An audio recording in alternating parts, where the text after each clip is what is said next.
ever see one of those movies where there's like an elite team of crack agents all working together under the guidance of an all-knowing guy in a van, and you think to yourself, hey, I want to be that van guy? Do you like the idea of deposing a dictator?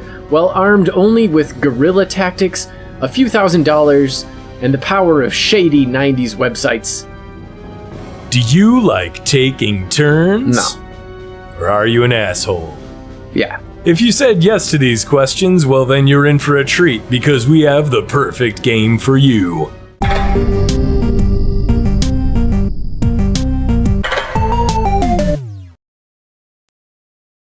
Welcome to Backlog Quest, where we polish our pistols and take aim at our vast video game libraries in search of legendary loot. My name is Boss Sauce. And I'm Roland Coons. And together, we are the two-headed hero. Today's episode centers around Jagged Alliance 2, a hidden classic considered by many as the pinnacle of turn-based strategy games. History lesson!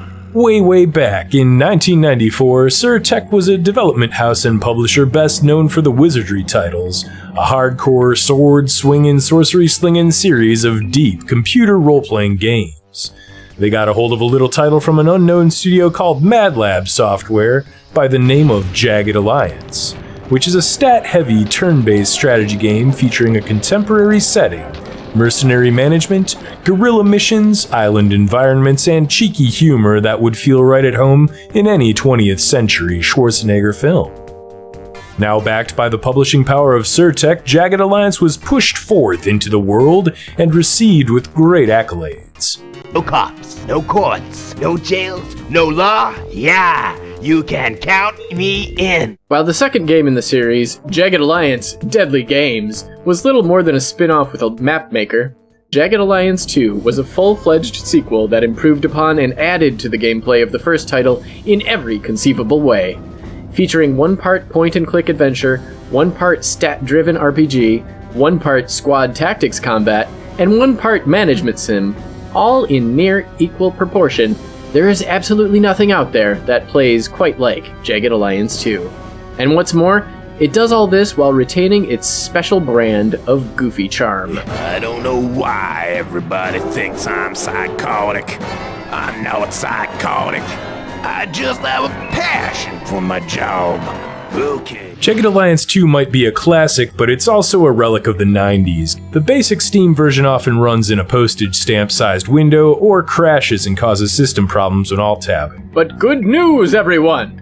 There's a small but dedicated community that has tasked themselves with doing exactly that. The Stracciatella patch is everything you need to run the final 1.12 retail version, and also includes some bug fixes, borderless windowed support, and resolution options. For your convenience, and because we still firmly believe Jagged Alliance 2 should be enjoyed by all, we've included a link to the patch and a short video tutorial on getting it working in the description below. So, now that you've gotten the game running, it's time to slap that start button and enjoy the intro movie. The story begins with a violent scene detailing the destruction of the small town of Omerta, a humble village on the northern border of Arulco. A what? A humble village. Is that how you say village in Arulcan? See. This fictional country serves as the backdrop for the entire game, and its ruthless dictator Didriana serves as its cartoonish villain. Having toppled Arulco's government and placing the blame on her ex-husband, Didriana begins a campaign to root out the last pockets of rebellion. Unbeknownst to her, the aforementioned ex-husband has hired you! Yes, you! A trench-coated, laptop-wielding strategic mastermind! To restore its rightful order by any means necessary. When my country gets taken over by my ex-wife, I'm going to post on Craigslist and give $45,000 to whoever agrees to lead a rebellion. Oh, don't forget they have to meet me in a cafe first. Gun in hand. A closed cafe? And they don't mind that I'm blowing cigarette smoke at them the entire time. I'm assuming that's my cafe. Yeah, why not? Where did I get that 45 grand? Oh, probably from serving stracciatella? Fine Arulcan dishes. Jagged bloomin' onions. One modest bank deposit later, you're plopped in front of a personality test, where you make your customized merc and begin the arduous task of taking back Arolco sector by sector. And by arduous, I mean it's the only thing I ever want to do with the rest of my life. This is a pretty novel approach rather than being dumped at a stats screen. However, since this is a bit of an opaque process, it's hard to know exactly what perks or personality traits some of the answers will provide, if any.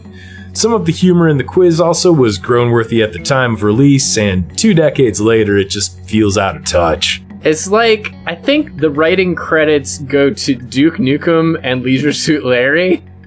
There's something kind of strange and disconnected about how the player is supposed to be you, as in you, the person sitting at a virtual PC taking control of this situation, but also is a controllable mercenary character in the tactical game, possessing a semi-random personality. Okay, let's pop some zits. Virtual PC you also doesn't quite have full control over mercenary you's own actions. For example, your merc can go full psycho and refuse to stop firing, or forget and mess up an action that they commanded themselves to do. Despite how weird this concept is, it still somehow works. I feel like there's huge role-playing potential with this alone. Playing a mercenary that can't control his own brain? I don't know if it's ever been done. Once you've created your single, unique, bizarrely named, hopefully, merc, it's time to hire some backup.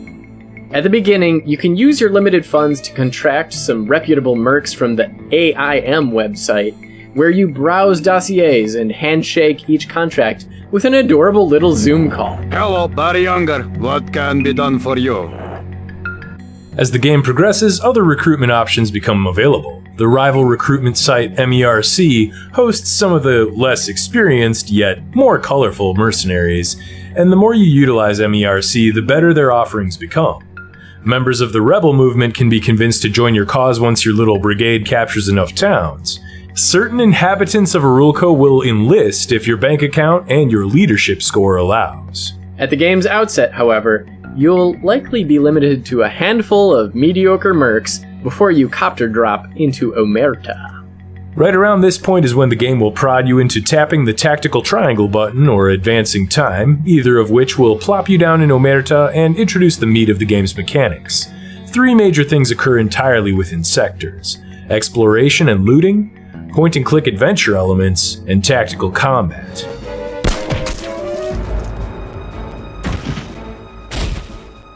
Ashes to ashes. What a spectacular way to die!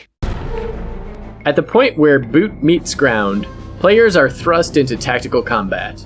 Jagged Alliance 2 is turn-based, and actions require action points, represented by the little number on character portraits, and energy, tallied with the little blue bar to accomplish.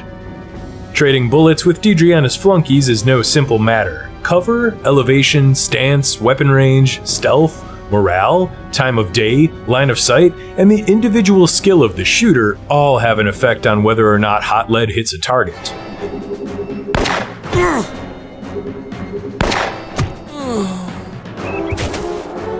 I did that? Strategy goes far beyond the simple act of shooting, too. Suppressive fire can pin enemies while you try for a flanking maneuver, smoke lines can mask your position and movements, and melee attacks can even be viable with a little coordination. Oh hey, you got one more in ya. Heyo! Flip. Just stunt on him. Don't like the look of that doorway? Make your own, because the environments are almost completely destructible. Hopelessly outnumbered? Utilize hit and run tactics and night ops to wear down your enemy's position over the course of a couple of days. Too many troops on the road? Track down the helicopter pilot and hire him to drop your team right into enemy territory.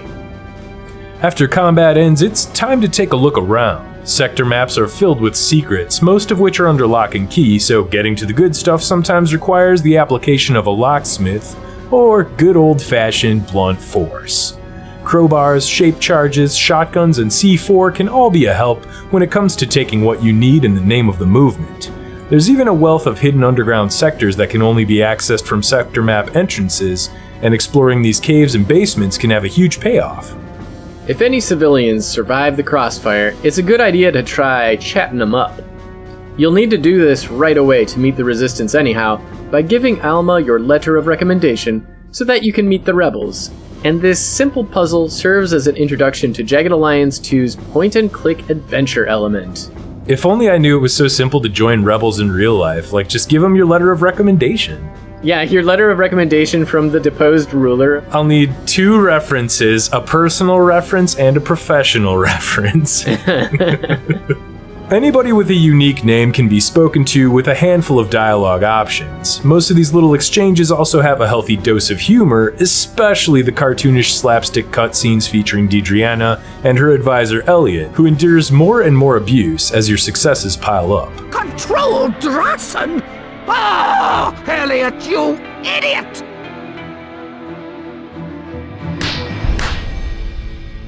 Send my best soldiers after these.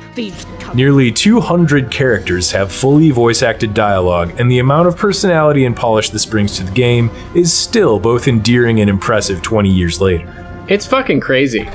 Can we just highlight how crazy this game is? I mean, we're gonna talk about it, but... Okay, I'm gonna get to this more a little bit later, but this is one of those games that feels like a bunch of people spitballed around a table or like a 12-pack or something and just said, here's a game with all the features I ever wanted in a game. And then they made it. Yeah, the development team let the idea guy into the room and didn't shut him up. Just never shut him up. And they were like, yeah, that sounds good. We'll do that. We'll do everything. Yeah, and they wrote down every single thing he said, and then they somehow made it all work together in concert and made every single minor detail of it important. Many of the named characters offer RPG-style side quests, and these can range from simple stuff like bringing them an item or slipping them a bribe, to more involved goals like freeing a family member from forced prostitution or hunting down international criminals that have gone to ground. And can I just say, we need another aside here to explain the international criminal bounty hunting, because each one has a dossier that gives you their headshot and their real name. You have to find them with their fake name in the environment and suss out that they're one of your targets from their creepiness. Yeah, otherwise you could end up killing the wrong guy and chopping off their head and bringing a random head to this bounty hunter. And I've done that, and he's like, why are you giving me this random head? They thought of everything. This head is no good. I wanted a specific head. That is just part of the attention to detail that makes this game so goddamn good. A charismatic merc can even convince certain enemies to give up and walk away. Arulco's residents will generally respond more favorably to mercs with a high leadership skill, and this is as good a spot as any to seg into the game's deep RPG mechanics. Jagged Alliance 2 also features a stat-heavy RPG system that ties this whole package together. Even something as normally straightforward as a health score has an effect on a merc's action points and energy. Wounds will bleed until they're treated, and they'll slowly heal over time when bandaged and tended by a medic. Mercs need sleep, and they'll tire out after a long hike or a bunch of running around. Morale also directly affects performance, meaning less action points for certain tasks and things along those lines. Certain mercs work great together, other mercs totally despise each other, and if morale is too low, one of them will pack up and leave. We're being screeching and afraid of our own shadow. That's flow. What a waste of skin. They'll also get sad if one of their friends gets hurt or dies. There are personality traits like the aforementioned Psycho, where a merc will refuse to stop firing their fully automatic weapons, so please just give him single-shot weapons. Oh, but one thing about that is if they go Psycho and they have a single-shot weapon, they'll get depressed. Yeah, that's me too. There are other personality traits like heat exhaustion susceptibility, so they'll get sleepier in hot weather, they need more canteen breaks. You have to give them canteen breaks. Oh yeah, and there's phobias. There are a couple that are claustrophobic and won't go explore the caves. Some mercs are afraid of the native wildlife, such as big cats. Anyway, stat levels can be raised by practice, by performing related actions in the field, or by training under the instruction of a more experienced merc. That is probably one of the most detailed RPG progression mechanics I've ever seen, where you can just have someone that's better at the thing teach your mercs how to do it. A lot of the stats are just pretty straightforward. You know, stronger mercs can carry heavier stuff, agile mercs are sneakier and faster, and so on. The two arguably most important stats in the game are leadership and wisdom. Leadership is not just used to charm the native populace, but also to quickly train militia, and it also comes into play when teaching other team members to increase their skills. Wisdom is baseline intelligence. It's the hardest stat to train up, since any gains must be made in the field, but it rules how quickly a merc can learn any other skills. A common strategy is hiring a few high wisdom mercs at the beginning of the game, training them up, and within a few in-game days, having a cheap and competent B squad. It's also a good idea to bring along a competent mechanic to break into locks and fix all of your gear. That is right. Equipment also degrades in Jagged Alliance 2, and the last thing you want when sighting down a base full of guards is a dud grenade or a jammed rifle. Although it is extremely hilarious when a grenade fails to go off in a cluster of enemies. Or it hits them? It just hits them and bounces off. It does 1 point of damage. And then they stare at you and slowly raise their rifles. This brings me to one of the game's biggest pain points, though, the inventory system. Inventory is limited by both space and weight considerations, and is managed entirely with a limited amount of slots that represent the merc's vest pockets and hands. Items themselves also have slots that can be used to combine them with other items, creating a rudimentary crafting system, while tying inventory back into the point-and-click adventure gameplay. While this is a really cool idea, in practice it can get cumbersome to manage your merc's loadouts, especially since the game places such an emphasis on ammo counts. It takes more than a few clicks to transfer an item from one merc to another, and the game lacks a central inventory of any kind, so players are kind of forced to keep a pile of guns in one heavily defended sector and kind of use that as a base of operations when they want to redistribute gear. Managing inventory from the overland map makes this only marginally easier, but it's a necessary evil for the final component of the gameplay: management. Training, squad assignment, movement orders, and more can all be controlled via the strategic overland map. This component is wrapped in a fake laptop interface, which is itself filled with hidden mini-puzzles.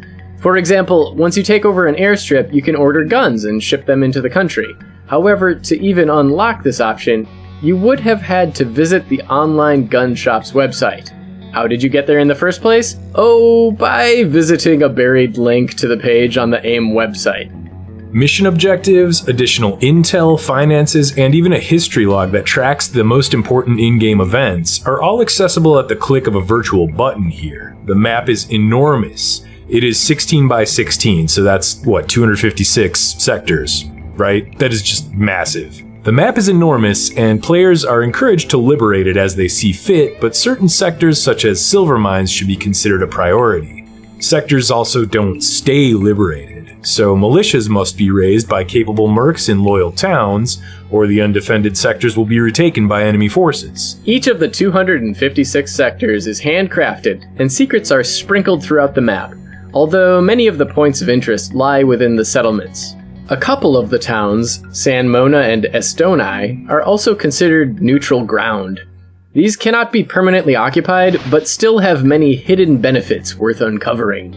We've covered a lot of ground waxing nostalgic about Jagged Alliance 2's special brand of strategy, but the game is definitely not perfect and really could stand to have a proper remaster and bring it into 2021. For one, the AI does some total bonehead moves. Some enemies will just walk back and forth for no reason, or run into clearings totally out of cover.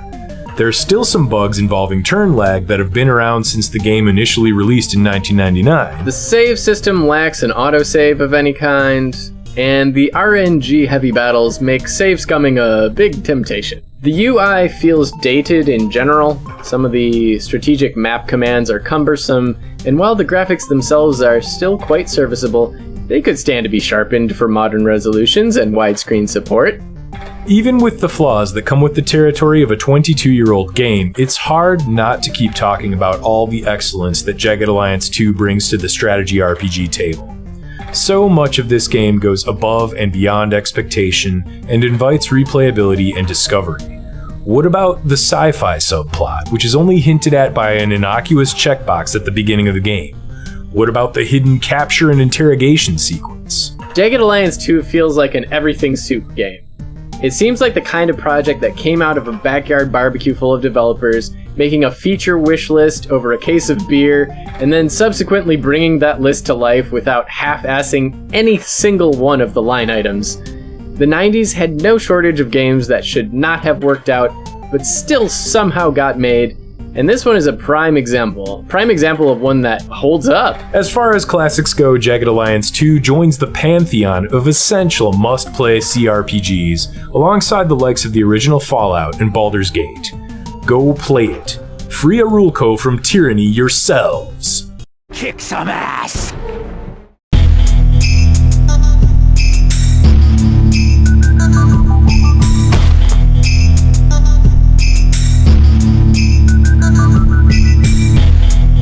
Read about Vlad the Impaler?